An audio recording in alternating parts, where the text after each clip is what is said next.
আসসালামু আলাইকুম। সম্মানিত ভিউয়ার্স, জামাত নিয়ে কিছু কথা বলার জন্য আসছি।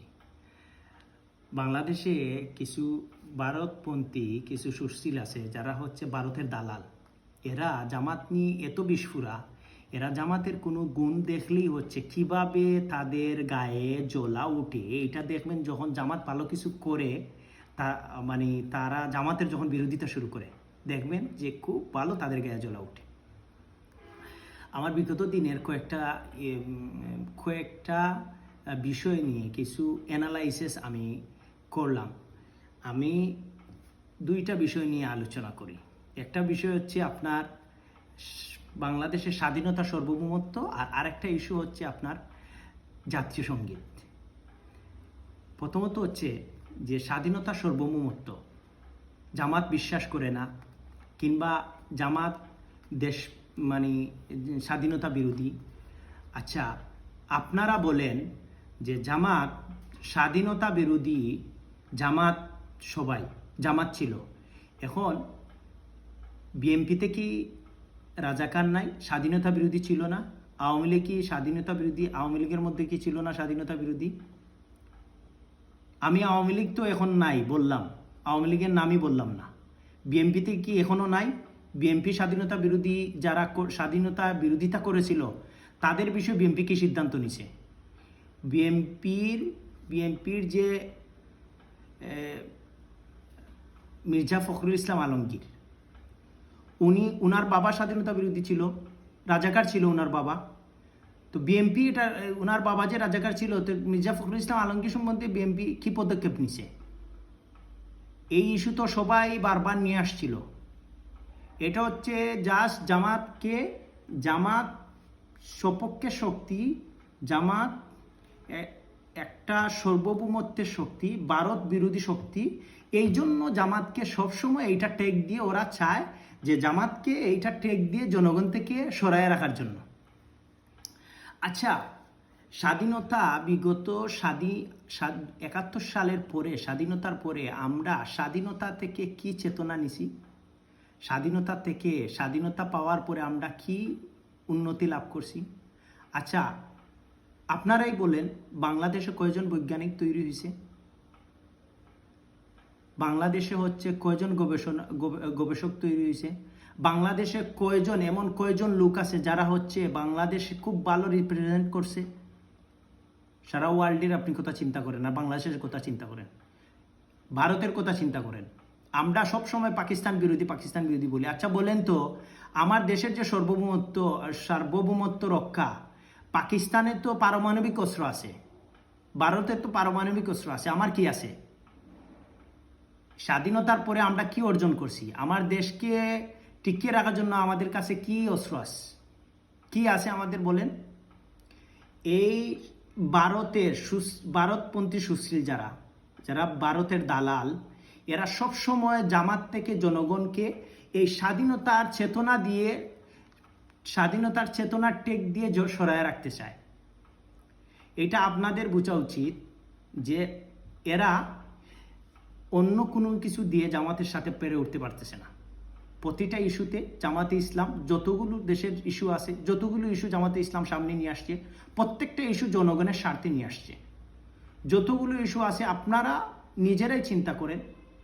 2024-এর আন্দোলন যদি বাংলাদেশ জামাতে ইসলামী ছাত্র শিবির যদি এটা সফল না করত, তাহলে এই যারা জামাত বিরোধিতা করতেছে তারা আজ কই থাকতো?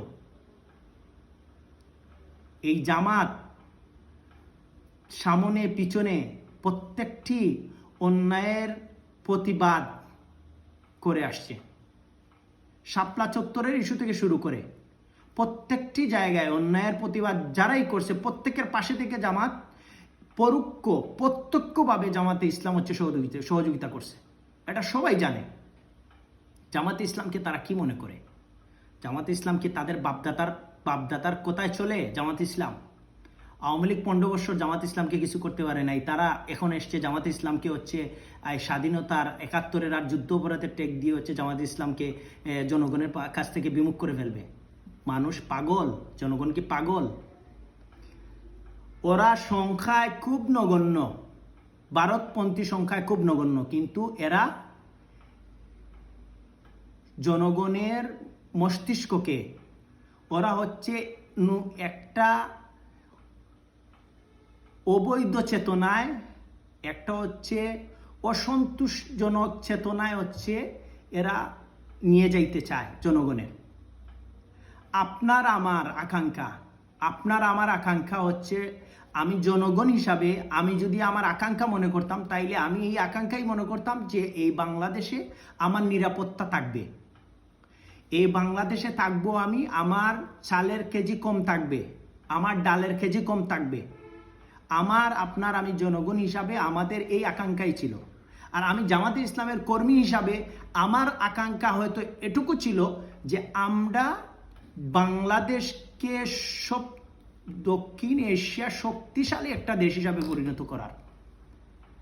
এটাই হচ্ছে জামাতে ইসলাম বারবার প্রমাণ করে আসতেছে যে আমরাই একমাত্র হচ্ছে সংগঠন যেটা হচ্ছে ভারত আমাদেরকে ভয় পায়। একমাত্র সংগঠন জামাতে ইসলাম যাকে হচ্ছে ভারত কখনো হচ্ছে তাদের সাথে নিতে আগ্রহ প্রকাশ করে নাই। কারণ বাংলাদেশ জামাতে ইসলামকে ভারত ভালো করে জানে যে জামাতে ইসলাম কখনো দেশ ভারতের কাছে বিক্রি করে দিবে না। এইটা ভারত ভালো করে জানে। জামাতে ইসলাম কখনো ভারতের তাবেদারি করবে না।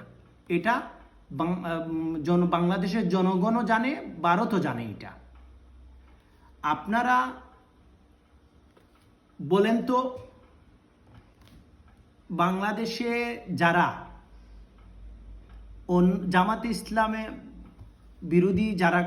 বিরোধী যারা অন্য রাজনৈতিক দল,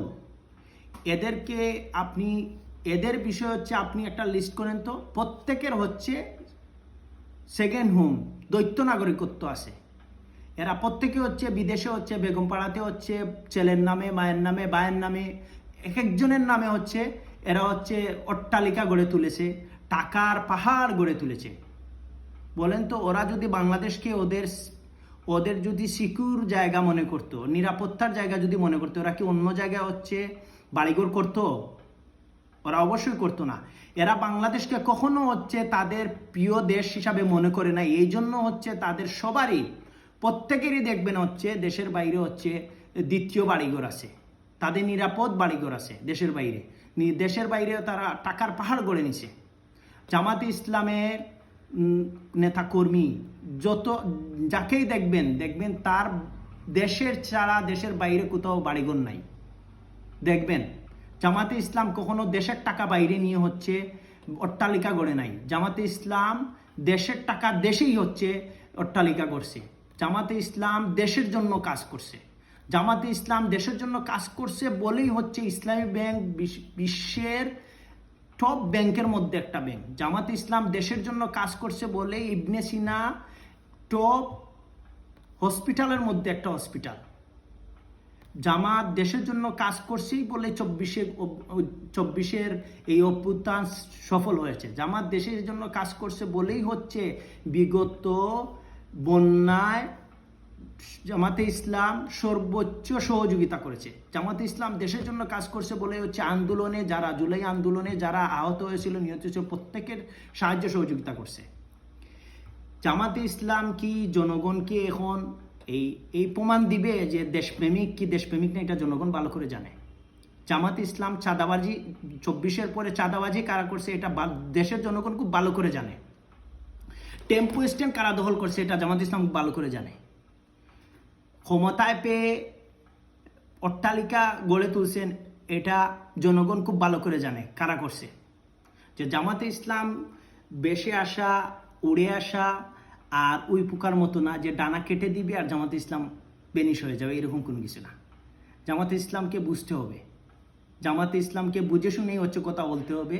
না হলে আওয়ামী লীগ যেভাবে ধ্বংস হয়ে গেছে, স্বৈরাচার যেভাবে ধ্বংস হয়ে গেছে, এইভাবে আপনারাও একইভাবে ধ্বংস হয়ে যাবেন একটা সময়। মানুষ এখন এইসব বুঝে না।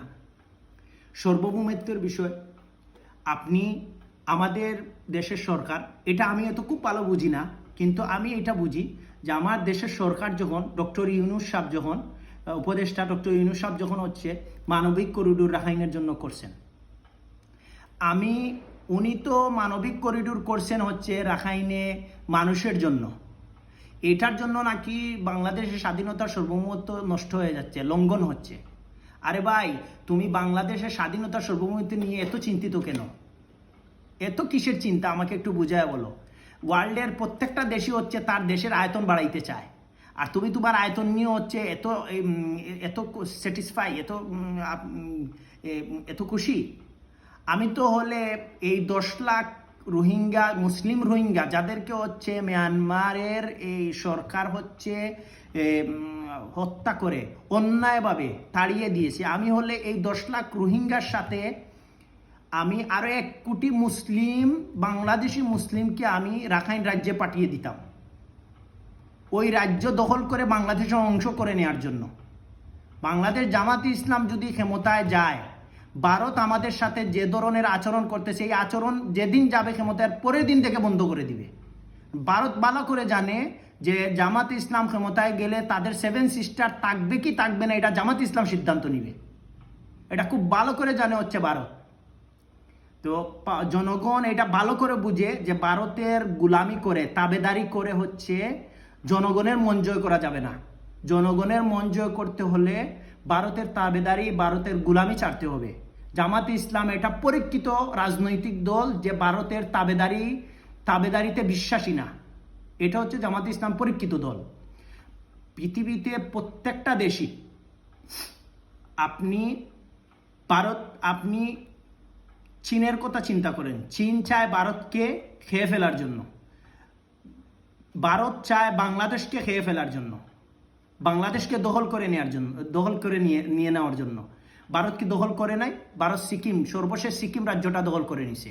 ভারত কি সুযোগ খুঁজে নাই বাংলাদেশকে দখল করার জন্য? তার পতিত স্বৈরাচার, তার গুলাম যে পতিত স্বৈরাচার ছিল, সেই স্বৈরাচারকে সে এমনভাবে তার প্রতি লেলিয়ে নিয়েছিল, জনগণের বিপক্ষে নিয়ে গেছিল এই বাংলাদেশকে সে দখল করে নেওয়ার জন্য। আল্লাহ আমাদেরকে মুক্ত করেছেন এই স্বৈরাচার আর এই ভারতের তাবেদারি থেকে আমাদেরকে মুক্ত করেছেন। এই জন্য আল্লাহর কাছে আমরা কোটি কোটি শুকরিয়া। আপনি চীনের কথা চিন্তা করেন, চীন চায় অরুণাচল দখল করে নেওয়ার জন্য। চীন অন্যান্য দেশ, তুরস্কের মতো দেশ চিন্তা করেন, তুরস্কের মতো দেশ সে চায় তার ঐতিহ্য, উসমানী খেলাফত আবার প্রতিষ্ঠা করে ফেলার জন্য। আমরা কেন বসে আছি? আমরা কেন সার্বভৌমত্ব নিয়ে বসে আছি? আমি তো বাংলাদেশের প্রধানমন্ত্রী হলে আমি ভারত দখল করে নিতাম, আমি 7 সিস্টার দখল করে নিতাম। আমি বাংলাদেশের প্রধানমন্ত্রী হলে আমি এই সার্বভৌমত্বে, আমি এই অল্প জায়গা নিয়ে বিশ্বাসী না। আমি আমার দেশ অনেক বড় হবে, আমি এইটাতে বিশ্বাসী। আমি দেশ বড় করবো, এটাতে আমি বিশ্বাসী। আসেন, সেকেন্ড, আমরা জাতীয় সঙ্গীত, আমার যখন বুঝ হয়, আমি যখন জাতীয় সঙ্গীত গাইতাম, আমার মনে আছে এখনো, আমি যখন 10 বছর ছিল, যখন জাতীয় সঙ্গীত গাইতাম, জাতীয় সঙ্গীতের তখন আমি জাতীয় সঙ্গীত বিশ্লেষণ করছি, তখনও আমি স্যারদেরকে, আমার টিচারদেরকে আমি প্রশ্ন করতাম যে এই জাতীয় সঙ্গীতের তাৎপর্যটা কি, আমরা এই জাতীয় সঙ্গীত কেন চুজ করে নিলাম। আমার কোনো টিচারই এই জাতীয় সঙ্গীত চুজ করার পিছনে কোনো কারণ বলতে পারে নাই। আমি বাংলাদেশের সাধারণ নাগরিক হিসাবে যদি আমি বলি, এই জাতীয় সঙ্গীতে বাংলাদেশের কোন জিনিসটা হচ্ছে, কোন গুণটা হচ্ছে এই জাতীয় সঙ্গীতের ভিতরে আছে, আমাদের এই জাতীয় সঙ্গীতের মধ্যে কোন চেতনাটা কাজ করে আমাদের, যে হচ্ছে আমরা এই জাতীয় সঙ্গীত শুনলে আমাদের চেতনা কাজ করবে, আমাদের সার্বভৌমত্ব কাজ করবে। জাতীয় সঙ্গীতে তো আমি কোনো কিছু পাই না, কোনো জায়গায় তো কোনো কিছু পাই না। বাংলাদেশের তো এই জাতীয় সঙ্গীত কি বাংলাদেশের তৈরি সঙ্গীত ছিল? এই জাতীয় সঙ্গীত কেন বাংলাদেশের উপর চাপিয়ে দেওয়া হলো? এই জাতীয় সঙ্গীত বাংলাদেশের জনগণের উপর চাপিয়ে দেওয়া হলো কেন? আমরা তো বাঙালি না, আমরা বাংলাদেশি। আপনি যদি মনে করেন 71-এর চেতনা নিয়ে বেসবেন, তাইলে তো আপনি বাংলাদেশি, আপনি তো বাঙালি বলতে পারবেন না। আপনি তো বাংলাদেশি বলতে হইব। আপনি কি বাঙালি বলতে পারবেন? আপনি যদি বাঙালি বলেন, তাহলে কি আপনি চট্টগ্রামের যারা হচ্ছে অন্য জাতিগোষ্ঠী আছে, তাদেরকে কি আপনি ভুলে যেতে পারবেন? তাদেরকে কি সহায় দিতে পারবেন? তাইলে আপনাকে বলতে হবে আপনি বাংলাদেশি। তা আপনি যদি বাংলাদেশি হন, তাহলে আপনি কিভাবে হচ্ছে এই জাতীয় সঙ্গীতটাকে হচ্ছে আপন করে নিতে পারেন? এটা তো আমি জামাতে ইসলামের একজন কর্মী হিসাবে এটা বলতেছি না, কর্মী হিসাবে আমি এটা তো বলতেছি না, আমি একজন বাংলাদেশের নাগরিক হিসাবে বলতেছি। এই জাতীয় সঙ্গীত এই জাতীয় সঙ্গীত আপনি বলেন, আপনি আপনার নিজেকে প্রশ্ন করেন জাতীয় সঙ্গীতে আপনি কি আছে, আপনি যেটা হচ্ছে আপনার চেতনা কাজ করবে, আপনার দেশের প্রতি আপনার ভালোবাসা কাজ করবে। এই জাতীয় সঙ্গীত তো ভাই হচ্ছে আমি যখন লেখক শুনি তখনই তো আমার হচ্ছে মনে করেন হচ্ছে আমার এই যে টান, এই টান এইখানেই তো মাইনাস হয়ে যায়। রবীন্দ্রনাথ ঠাকুর কি করছে বাংলাদেশের জন্য? আরে ঢাকা বিশ্ববিদ্যালয় হতে দেয় নাই রবীন্দ্রনাথ ঠাকুর, এটা কি ভুলে গেছেন? রবীন্দ্রনাথ ঠাকুর ঢাকা বিশ্ববিদ্যালয় হইতে দেয় নাই। উনি বাংলাদেশে উনি কি বলছিল যে বাংলাদেশে ঢাকা বিশ্ববিদ্যালয় হইতে দিবে না। এখন আমি কেন এই রবীন্দ্রনাথ ঠাকুরের জাতীয় সঙ্গীত বেছে নিলাম? এটা কি আমার কাছে, আমরা কি কখনো নিজের প্রশ্ন করছি এটা কি আপনার আমার কাছে চাপাইয়া দিছিল জাতীয় সঙ্গীত? এটা আপনার আমার জাতীয় সঙ্গীত হইতে পারে না।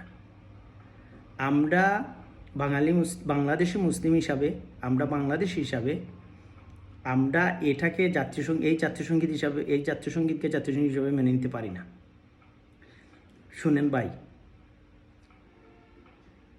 এই ভারতের দালালি, এই ভারতের হচ্ছে তাবেদারি, এগুলা ফেলে জনগণের পক্ষে আপনাদের কাজ করার আমাদের উদাত্ত আহ্বান রইল। আমাদের পিছনে না লেগে আপনারা আপনাদের যোগ্যতায় জনগণের পাশে চলে যান। আপনারা যদি আপনাদের যোগ্যতায় জনগণের পাশে যাইতে পারেন তাহলে আমরা আপনাদেরকে সাধুবাদ জানাবো। আমরা আপনাদের বিরোধী কোনো পক্ষ না, বিরোধী কোনো শক্তি না। আপনারা ন্যায়ের পক্ষে থাকবেন, আমরা আপনাদের পাশে দাঁড়াবো।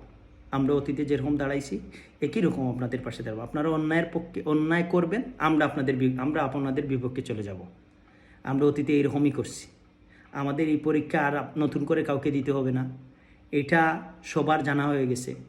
তো আপনারা দয়া করে জামাতে ইসলামের পিছনে লেগে থাকা এটা বন্ধ করে দেন, এটা আপনাদের জন্য সুফল। আর না হলে অতীতে এই জামাতে ইসলামের পিছনে লেগে থাকার কারণে যা দুর্দশা হয়েছিল যাদের, একই দুর্দশা আপনাদেরও হবে। এটা সময় সাপেক্ষ ইস্যু। সবাই ভালো থাকবেন, সুস্থ থাকবেন। আসসালামু আলাইকুম।